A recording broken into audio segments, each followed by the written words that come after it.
Narito pong News TV Quick Response Team ngayon sa Espanya Station ng PNR. Dito po ito sa may Sampaloc, Maynila, kung saan kaninang umaga nga po ay isa na naman ang nasagasaan na babae at nasawi ang biktima na kinilala pong si Florinda Supnet batay po sa mga ID na nakuha sa kanya.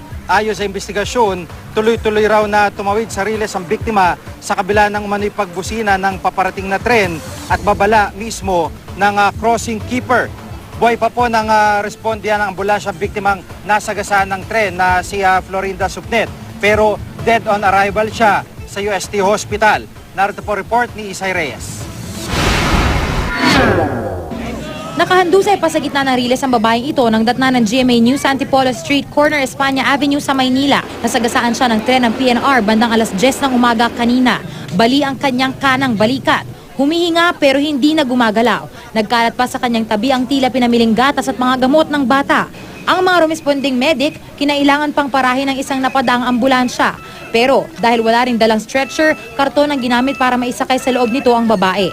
Ayon naman sa isang saksi, parating na noon ang tren nang makita niya ang babaeng tuloy-tuloy sa pagtawid. Yung babae nga yung una, nakatingin ka doon. Sabi ko, ma'am, ayun yung tren, no? Tapos pumunta siya rito. Wala niyang naman eh. Dire-diretso nga, Bukod sa nagbusina raw ang tren, nagbigay pa umano ng babala ang crossing keeper na naka-duty sa mga oras na iyon. pinaba ko yung ano. Oo. Tapos nagsenyas ka ba? O... Kasi nasa taas ako eh. Automatic ako mag-quotes na pinaba ko yung boom. Oo. Hintuan pati mga tao. Kaso siya lang yung ano talaga tumawid. Dinala sa UST Hospital ang biktima, pero binawian din siya ng buhay. Isay Reyes, GMA News.